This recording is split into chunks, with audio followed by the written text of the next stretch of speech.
you willing to put aside all speculation and announce to the people here that you are not running in 2020? No.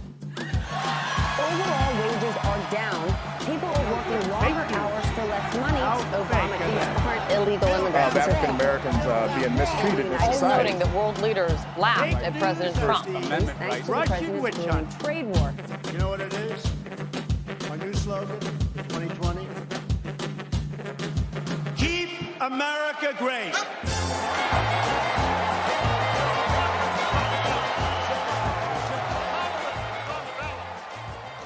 Thanks for joining us for another episode of 2020 Vision, the United States Study Centre's regular dose of presidential politics as we edge closer to the 2020 US election. I'm Drew Sheldrick, and this week we return from the Easter break for a special Mueller Report-focused episode following its public, though heavily redacted, release on Thursday. I'm joined this week by a guest with years of experience on Capitol Hill in Washington, D.C., who will be able to tell us whether this is the end or just the beginning of investigations into the president's conduct and what Democrats and 2020 candidates are likely to do next. First, let's hear some of the reaction to the public release of the Mueller report last week.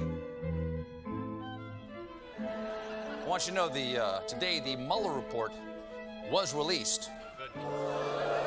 And till this morning, no one knew what was in this thing. We hadn't read it. Congress hadn't read it. And evidently Bill Barr hadn't read it either. Because there's some insane in here. Painting a devastating picture of a White House and a presidency beset by chaos and prevarication. He said, and this is a quote in the Mueller report, "This is the end of my presidency. And then he used the F word. F. Right. Today, an angry President Trump called the statements made about him in the, quote, crazy Mueller report fabricated and totally untrue and, quote, total BS, although he didn't say BS. That report makes very clear that this White House and this president and none of us got in their way, never interfered, never refused to comply with a request. I'm running for president now. I don't think that we should defeat Donald Trump through impeachment. The House should initiate impeachment proceedings against the President of the United States. Signed, Elizabeth Warren. This isn't about politics. This isn't even specifically about Donald Trump himself. It is about what a president of the United States should be able to do and what the role of Congress is in saying, no, a president does not get to come in and stop an investigation about a foreign power that attacked this country or an investigation about his own wrongdoing. Bruce Wolpe was a congressional advisor to the Democratic Party during President Obama's first term and served as Chief of Staff to former Australian Prime Minister Julia Gillard. He's also a non-resident senior fellow at the United States Study Centre and a regular media commentator on US politics here in Australia. Bruce, welcome back to the podcast. Great to be back here.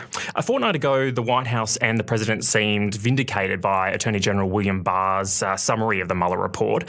Trump seemed to do a victory lap on Twitter and around the country. Fast forward 2 weeks later, and the President seems angrier than ever at the existence of this report. So what's caused this relapse? He lapped himself and he is angry. Right. As the report has sunk in, first he was very much heartened by the letter from the Attorney General and how it was initially presented and on the key headline issues. And there were two that Robert Mueller was looking at. Was there a criminal conspiracy by the Trump campaign with the Russians to influence the election? And was there obstruction of justice in investigating those issues? And on both those headline issues, the report concluded there was no criminal conspiracy and they could not definitively establish obstruction of justice. And those headlines are great news for President Trump. Yeah. He immediately claimed exoneration and no culpability and no collusion and so forth. But as the report has sunk in, and then it was released last week, and as the report has sunk in and people just kind of absorb it and you sit with it for a few days, that's where the anger begins. And the anger begins on both sides. As far as the president is concerned, he's angry that I'm the subject of this for 2 years and a hostile media that's after me and wants to take me down, and that he had to endure all that to get to a result that is this positive on those headline issues. And then for the Democrats, there's anger that, shouldn't have there been more concern about the degree of involvement. The Russians engaged in pervasive interference in the election, and where's the outrage on that? And then on obstruction of justice, there are a series of breadcrumbs breadcrumbs which lead to a big pile of evidence that, in fact, steps were taken to frustrate the investigation, but they were not criminal enough. It did not reach a criminal level as far as Mueller's jurisdiction was concerned. So there's anger about, well, what are we going to do to make this president accountable, and can we do that? So that's where the anger is from, and that what that means is a supercharged environment still persisting after 2 years of this that's going to go through the northern summer. We'll get to hearings that Congress will do, and into the 2020 presidential campaign. We'll focus on the Democratic response in a moment, but I wanted to ask a little bit about the parts of the report that have energized them so much that you just mentioned. So while Mueller found no conspiracy between the Trump campaign and Russia, the detailing of attempts to obstruct the investigation certainly painted a less than pretty picture of the White House, didn't it? It did, and that's another reason why Trump is angry. I mean, the curtains have been drawn back, and the Wizard of Oz is at the controls, and it shows a White House that is incredibly dysfunctional, where his personality is dominant. I mean, all presidents do, but where things are just not working right, and that Trump is directing staff to do very strange things that they push back against. And so to have all that out in the public domain is very frustrating to him, and that is why he is angry.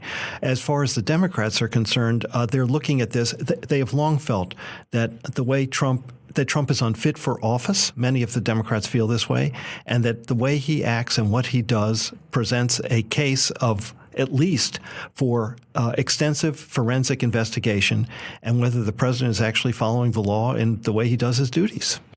With the exception of perhaps Mitt Romney, who said he was sickened by Mueller's conclusions, we haven't heard much from Republicans on the public release of the report. Do you expect that many of them share Romney's view, or are they perhaps frightened of retribution if they speak out? I think a lot do feel privately that, and they're unwilling to express themselves publicly, which gets to the larger issue of Trump's control over the Republican Party and his dominance. I mean, he engaged in a hostile takeover of the Republican Party in 2016, and he is still the owner and operator of the Republican Party. And if you are a Republican candidate and you have the temerity to differ with Trump and you're seeking office, he'll find a primary candidate on his side and take you out. And so that's there. And the silence has been the largest component of the Republican reaction. And Mitch McConnell essentially says, this report's done and dusted. It's over. Let's just get on with business. And that's kind of where they want it. But at the same time, you haven't seen a lot of defense of Trump and how he acts and his comportment and so forth.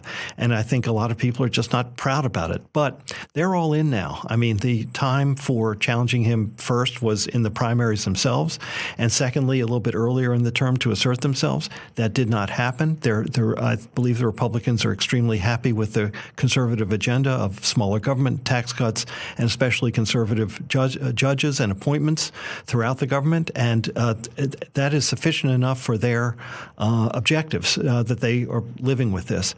And they know that they are now the election next year is just a real test of whether this formula is successful. But as I said, they're all in, and they're not going to bail out of this ship. Let's talk Democratic tactics now. It's over to the Democratic-controlled House committees at the moment, isn't it? So what's their likely next move? Well, to get back to the question of impeachment and all the pressures for it, if the Democratic base hates Trump and they want him out. Many Democratic members of the caucus hate Trump and want him out. If you put them all in a room and blindfolded them and said, could you push the button which says get rid of Trump, they'd want to push the button. Certainly. That's right. So that's where they are. But then you have to think about how you what is in the absence of a clear answer. If Mueller had said the president obstructed justice, I think we'd be in impeachment hearings like today. Right. He didn't say that. So then what is the process by which you can resolve these pressures? And then you have the base inside the caucus, and you have the Democratic leadership. The base wants accountability. The Democratic leadership wants accountability, but also wants some higher political objectives, beating Trump in the election in 2020 with a great candidate. The country, there's no clear signal across the country that the country is clamoring for impeachment. It's not like Richard Nixon in 1974. But half the country is very concerned, and they want some accountability too. The others don't, and say, we send you to Washington to run things and govern. So, pay attention to that and do your jobs, and the rest will take care of itself. So the search then by Nancy Pelosi and Jerry Nadler, chairman of the Judiciary Committee, and Elijah Cummings, chairman of Oversight, and Adam Schiff, chairman of Intelligence, is let's find a process by which we can work through this. And there was a conference call a couple days ago with all the members of the House Democratic Caucus on these issues. And ultimately what was resolved was we're going to have a process where each of the committee does the forensic important work of oversight, which they are charged to do. And when they go through that and they complete the evidence, then you can look at it and say, well, what does this evidence lead us to, and what is our responsibility under the Constitution to hold the executive to account? So that process is underway. As far as the Judiciary Committee is concerned, which has jurisdiction over impeachment, they will hear first from Barr. They will then hear from Robert Mueller, and I think that will be really pivotal in one way. I'll come back to that, and they'll hear from Don McGahn, who was counsel to the president. Right. And it's the Mueller testimony that's going to be, I think, just pivotal. Is that definitely going ahead? Do we know at this stage? There's every expectation that it will. Okay. I see no reason why it won't, yep. and it should. And if it doesn't happen, I think people are going to get angry. Yeah. So let's just fast forward to Mueller appearing before the committee. I think the key question that's going to be asked of him, among many, is based on this evidence against that was generated on an obstruction of justice issue, if he was not the president of the United States, if he was somebody else, is that evidence sufficient to bring an indictment? If he answers yes, then the question is, oh my God, that's an oh my God moment. Well, we have someone who otherwise would be indicted. So what do we? You can't indict him under Justice Department guidelines. So what are we as the House of Representatives supposed to do with that? So I think that's a very serious issue. Secondly, if Don McGahn testifies, and there's a question on that, he has been subpoenaed, but whether the White House fights the subpoena and asserts executive privilege is another matter. But when he gets up there, people are likening it to the moment when John Dean testified against Nixon in 1973, in which he outlined the activities inside the Oval Office, and that was the most damning part of how Trump operates in the Mueller report. So you'll have that live before Congress, not just reading it in a report, and that will help form an assessment. So all these things are going to filter through and settle in the minds and hearts and psyches of the Democrats in the House, and then they will decide what to do. I still think that impeachment is unlikely because of the political consequences, and they are too. Again, the country not wild for it. Secondly, the last impeachment was Bill Clinton in late 1998, yep. and Republicans brought it over the Monica Lewinsky affair. I think the Lewinsky affair was a much less moment than anything that we're seeing here. But the point is, it was seen as raw politics, and it backfired against the Republicans who brought the impeachment case. Yes. And so I think Democrats, with the presidency at stake, control of the House at stake, a chance to get the Senate to go through a process which puts their political control in jeopardy in the 2020 election, that is a very sobering thought. So this is all the factors that are being weighed by the Democrats as they do this. I also just want to say I think Nancy Pelosi is showing her great skill and experience in doing this. A lot of people say it's been a fractious caucus, she can't get control and this, that, and the other. She's just shown leadership from the day of the election, how she confronted Trump in the shutdown of the government and in managing the very raw voices inside the Democratic caucus right now. Yep. And she lets them play out. But she also knows when the Democrats won the House and the 40 seats, those 40 seats didn't come from Bronx, New York. They came from suburban seats outside major cities in the country held by Republicans. Yeah. And those 40 are moderate Democrats. They're not radicals.